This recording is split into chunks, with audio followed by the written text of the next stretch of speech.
I'm standing on the hill at Cannae in southern Italy, and this is the site of one of the most famous battles of all time, which took place between the forces of Hannibal Barca, the Carthaginian general, and the massed might of 8 Roman legions and thousands of allied troops.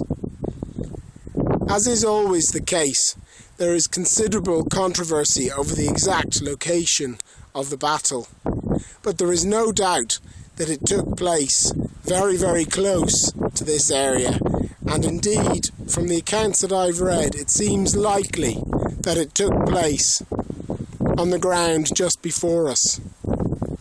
In the distance, the narrow green line traces the course of the river Ofanto, which in ancient times was called the Ophidius, and back then it ran some distance to the north of its current position.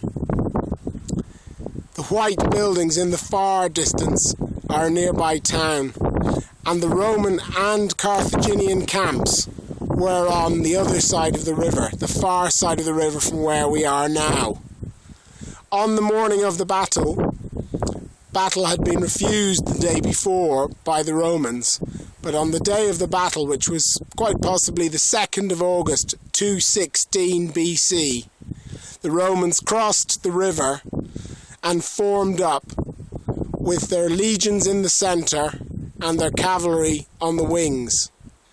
And in the theory that makes most sense to me, they would have had their right flank protected by the river and their left flank protected by the hill or the hills upon which I am now standing.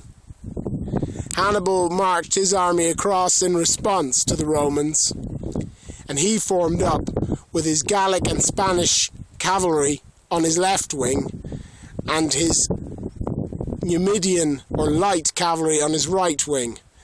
And in a clear sign that he had planned what he was going to do, he had his infantry, the weakest ones, in the very centre under his personal command, bowed forward to face the Roman legions, and on his flanks, potentially hidden from sight of the legions, he had his best infantry, his Libyans, who were now armed as the Romans themselves, thanks to the weapons that they had found after the Battle of the Trebia and the battle at Lake Trasimene. The Romans were relying on a hammer blow that would smash into the Carthaginian centre and literally pulverise them into nothing. And all their cavalry had to do was to hold their ground. Hannibal, on the other hand, knew that he could not defeat the Romans with infantry alone. Their force considerably outnumbered his and had been formed on a much narrower frontage than normal. Estimates vary, but it was between 1,000 and 1,500 metres wide. That is the Roman frontage. And that's much, much narrower than normal when you consider the number of troops involved. So the Romans advanced towards the Carthaginians after a desultory skirmish between the light infantry forces, and at the same time Hannibal sent his Spanish and Gallic cavalry against the Romans, and they basically wiped the Roman cavalry off the field. But at the same time, his centre was having to hold against the Roman legions, and that was impossible. There were far too many Romans for them to do that. But that wasn't his plan.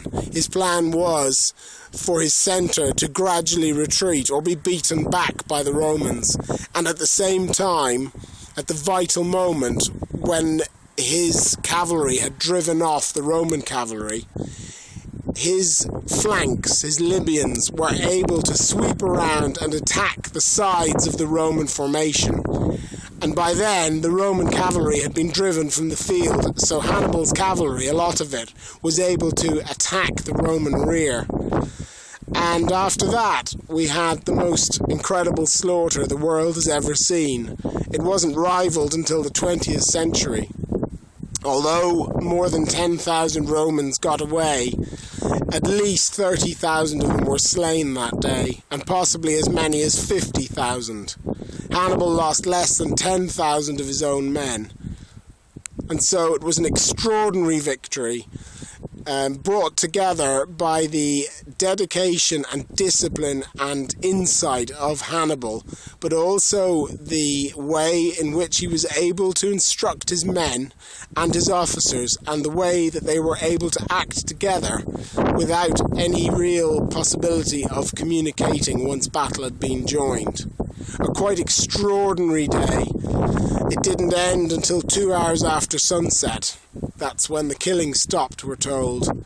And we're also told that the Carthaginian soldiers were red from head to foot in blood, and that their cavalry horses were red in blood from the bottoms of their necks to their hooves.